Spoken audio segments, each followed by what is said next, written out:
In this video, I will be showing you how to work Google Docs. Google Docs is similar to Google Sheets and Slides as they're all a part of Google and they all save on your Google Drive. So as you can see here, these are some of my Google Docs that I have done in the past, and they all are just saved in one convenient location. And at the top, you can see that you can either start a new document or they already have some templates already pre-made for you. These are all like reports. There's a book report, essays, but they also have more. So they have some specifically for like education, like there's one for how to make lesson plans or class notes, how to make resumes, personal work. They really have a wide variety, and some of them you have to add on though, so that's probably would just be a little bit more of money, but as you can see, it's a wide variety. And then another thing, since my Google Docs is connected with Knox College also has some already pre-planned, such as a lesson plan or a unit plan, which is really nice. So I'm going to show you what it looks like when you open a blank one. So as you can see here, it's just a blank document. You can title it, and then you can change the fonts, change sizes, really just all things you would do on pen or that you could do differently. This is like an online version of taking notes by pen or pencil on paper, and it's really convenient. Also from here you can just go undo things, you can print it, you can paint, you can also insert images from the web, or you can upload them, you can add some tables, as many as you need or as big as you need. Really, you can just keep going. You also can add charts and drawings, special characters or equations. You can indent differently. There's also some really nice tools such as spelling or word count, or just review the suggested edits that they put in there for you, which is really nice if you're writing a paper and you're like me and don't know how to spell properly. It will underline all of your errors, and then you can click spell check and it will spell check the words. And you can also make your own personal dictionary if you so choose. And then another really nice feature on here is this share button. So before sharing, you obviously have to give it a name. We'll just name Google Docs 1. I'll save it, and then I can share it with other people.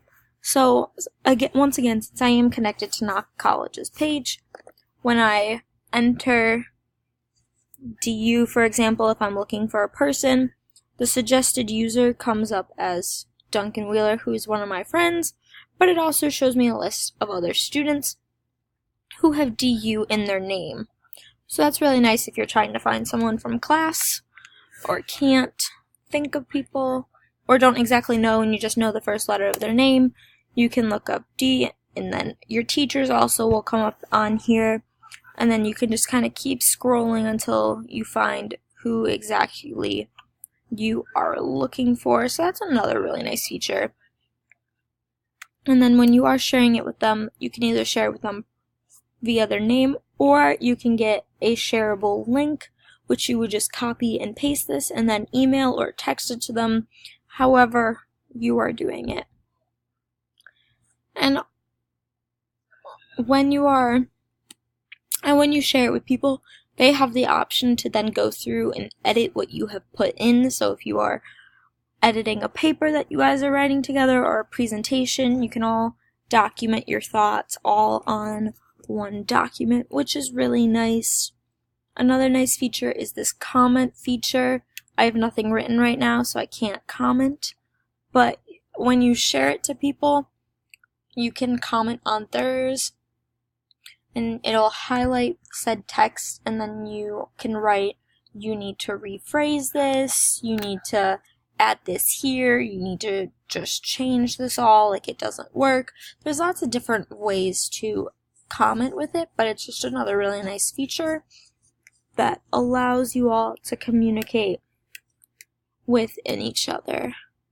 And then when you're done, you can all, as with everything, you can share it, you can save it. Well, I mean, you don't necessarily have to save it, because one of the really nice things about Google Docs is everything is saved within the drive. So you can just type and it'll all save it for you, so you don't have to go through and refresh it and save it and make sure, in hopes that you don't lose anything. Yeah. Another really nice thing about Google Docs is you can get these add-ons. Within these add-ons, you can get some really cool things, such as EasyBib, which makes citations easier for you. You can also get like a bunch of different fonts if you want, Thesaurus, OpenClipArt. There's a lot of different things you can use, which is really nice. There's a highlighting tool, a calculator. You can add a lot of different things just to kind of help you out with whatever you're doing, really. It all just depends on what you want. So like there's a rhyme finder, you can get easy notifications. It's all just different for you. And then another really nice thing is Google Translate. So if you are working with someone who doesn't speak the best English, you can try to communicate with that in hopes that that makes it easier. And yeah, these add-ons are similar to the one of Peer Deck, where you would just add it onto a Google slide, but you cannot, I believe you cannot add Peer Deck onto Google Docs. So yeah.